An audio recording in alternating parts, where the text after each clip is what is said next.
सूरज सी कांति वाले हमारे देश भारत का गौरवशाली इतिहास रहा है।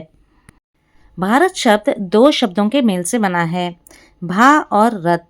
भा का अर्थ होता है ज्ञान रूपी प्रकाश और रत का अर्थ होता है लीन रहना।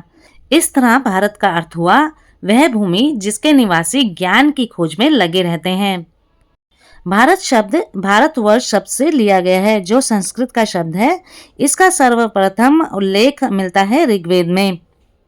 भारत के इन्हीं गौरवशाली इतिहास के पन्नों को पलटते हैं और आज की वीडियो की शुरुआत करते हैं नानाराव पेशवा के इस स्मारक से। सभी को नमस्कार और स्वागत है आपका प्रत्यक्ष दर्शन में। कानपुर के बिठूर में स्थित यह स्मारक वीरांगना रानी लक्ष्मीबाई और वीर योद्धा नाना पेशवा राव जी को समर्पित है। अगर आप कानपुर घूमने आते हैं तो यहाँ जरूर आएं। यहाँ की लोकेशन आपको डिस्क्रिप्शन बॉक्स में मिल जाएगी।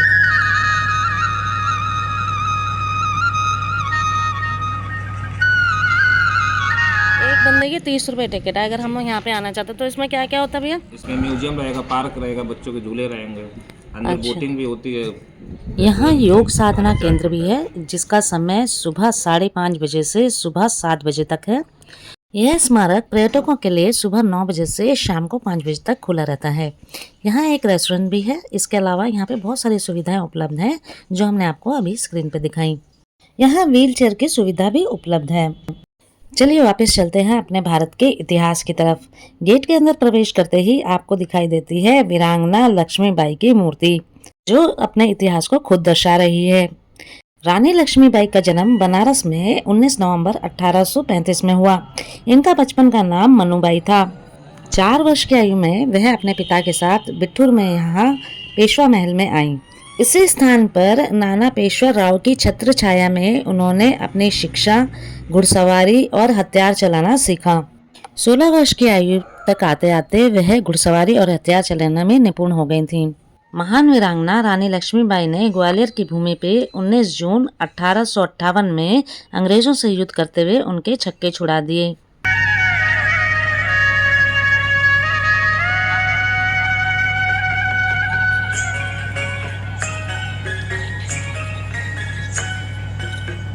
(1880) की तोप है ये। देखो भाई, कितने पुराने जमाने की तोप। ये है शान, हमारी शान। देखो, पहले के ज़माने की तोपें ऐसे हुआ करते थे। अभी भी ऐसी होते हैं, मोस्टली थोड़ा सा चेंज हुआ बस। इस तोप ने स्वतंत्रता संग्राम में कितनी अहम भूमिका निभाई होगी। यह है नानाराव पेशवा जी का किला।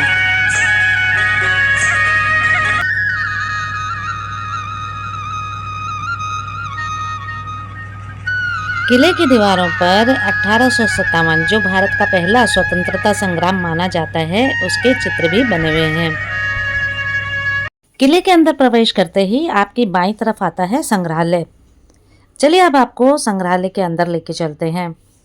संग्रहालय के लिए अलग से कोई प्रवेश शुल्क नहीं है। इस संग्रहालय में 1857 की रखी ऐसी बहुत सारी चीजें जो आपको अपनी तरफ आकर्षित करती हैं। ये जो आप देख रहे हैं, इसमें बताया गया है कानपुर का 21 बार नाम बदला गया, उसकी ये पूरी लिस्ट है। इस फोटो को रानी लक्ष्मीबाई की असली कैमरे से ली गई फोटो बताई जाती है। यह है युद्ध में इस्तेमाल होने वाली पुराने जमाने की बंदूकें। यह थी संग्रहालय की छोटी सी झलक। यह जगह संग्रहालय के अलावा भी बहुत ज़्यादा अच्छी है, बहुत सुंदर है। यहाँ सबके लिए कुछ ना कुछ है। अगर आप कानपुर आते हैं तो अपनी लिस्ट में इस जगह को ज़रूर ऐड करें। यहाँ सामने की तरफ बच्चों के झूले हैं और यह है मंदिर।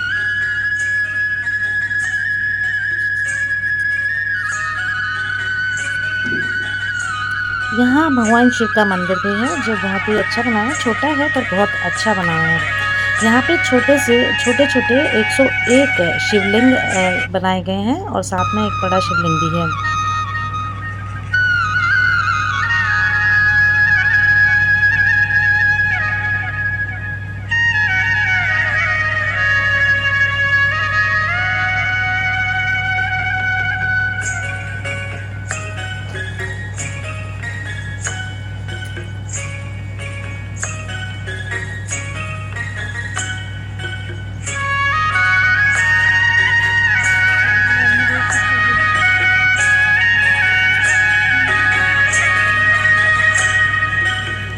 जो लोग प्रकृति से प्यार करते हैं उनके लिए ये जगह बहुत ही सुंदर है। यहाँ पे हरे भरे लॉन हैं और अलग अलग तरह के पेड़ पौधे और फूल हैं। पेड़ पौधों के अलावा आप यहाँ पे अलग अलग तरह के पक्षियों को भी देख सकते हैं।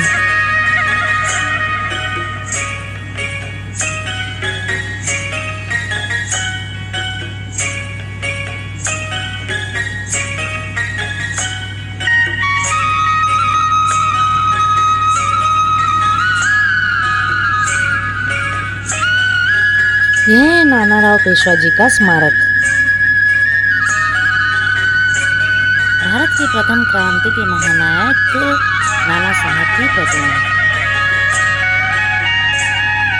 यही वो स्थान है जहाँ पे नानाराव पेशवा जी ने रानी लक्ष्मीबाई को, जिन्हें वह प्यार से छबीली कहा करते थे, उन्हें युद्ध कला और युद्ध के सारे कौशल सिखाए होंगे।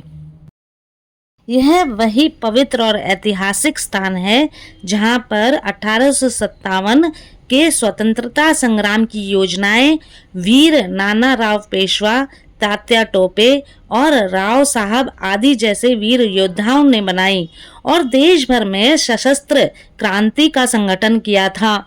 भारत माता के इन वीर सपूतों ने अंग्रेजों को भारत की भूमि से उखाड़ फेंका, परंतु कुछ भीतरघातियों के कारण अंग्रेजों की वापसी हुई। अंग्रेजों ने नाना साहब और उनके साथियों को बंदी बनवाकर मरवा डाला। उनके पराजित होने पर नाना साहब के इस किले को अंग्रेजों के द्वारा तोपों से ध्वस्त करवा दिया गया।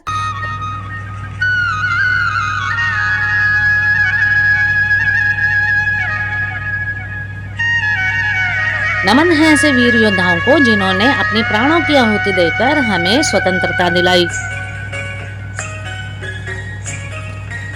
यह जो आप देख रहे हैं, इस जगह पे पहले पेशवा महल का अस्तबल हुआ करता था। अब यहाँ उत्तर प्रदेश पर्यटन विभाग द्वारा मंच बना दिया गया है। इसी जगह पर नानाराव पेशवा जी का और रानी लक्ष्मीबाई का घोड़ा भी रहा करता था। रानी लक्ष्मीबाई के घोड़े का क्या नाम था, अगर आप जानते हैं तो कमेंट बॉक्स में हमें बताएं।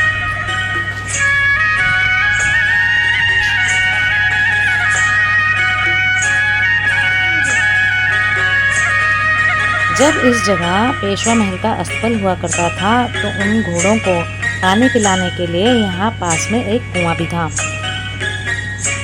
जो आज भी यहाँ पर स्थित है। इस कुएं की कहानी बहुत ही भयानक और दर्दनाक है। जब अंग्रेजों ने महल पे कब्जा किया तो कुछ क्रांतिकारियों को मरवा दिया, कुछ को बंदी बनाया, और जो महल की महिलाएं थी उन्होंने अपने आप को अंग्रेजों से बचाने के लिए अपने बच्चों के साथ इसी कुएं में कूदकर अपनी जान दे दी।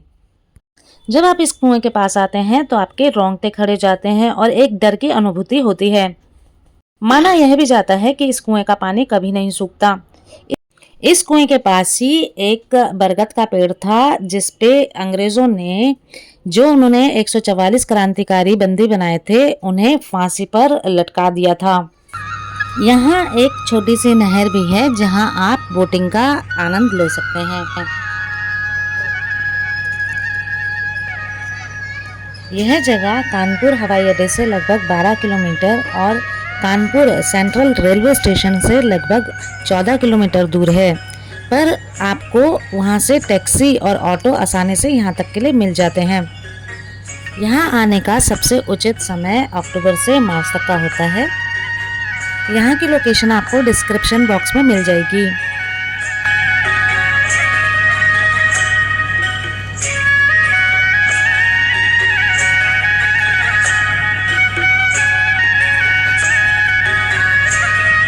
यह वीडियो आपको कैसी लगी हमें कमेंट बॉक्स में ज़रूर बताएं। आज के लिए इतना ही। चैनल को लाइक, सब्सक्राइब और शेयर जरूर करें। नमस्कार।